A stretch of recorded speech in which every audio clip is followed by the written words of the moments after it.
ദോശയാണ്. ദോശ കഴിച്ച് മടുത്തവരാണെങ്കിൽ എല്ലാവരും ഈ വീഡിയോ കാണാൻ. നമുക്ക് ഇതിന് മെയിനായിട്ട് വേണ്ട ഇൻഗ്രീഡിയൻസ് എന്ന് പറഞ്ഞിട്ടുണ്ടെങ്കിൽ എഗ്ഗ്, ശർക്കര വെള്ളത്തിലിട്ട് സ്മൂത്ത് ആക്കിയത്, പിന്നെ പഴം സ്ലൈസ് ചെയ്തത്. നമുക്കിത് മിക്സി ഇട്ടാം. നമുക്കിന് എഗ്ഗ് ഇട്ട് കൊടുക്കാം.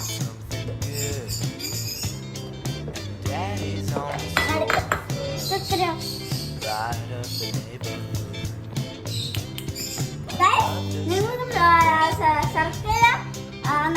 ഹെൽത്തി.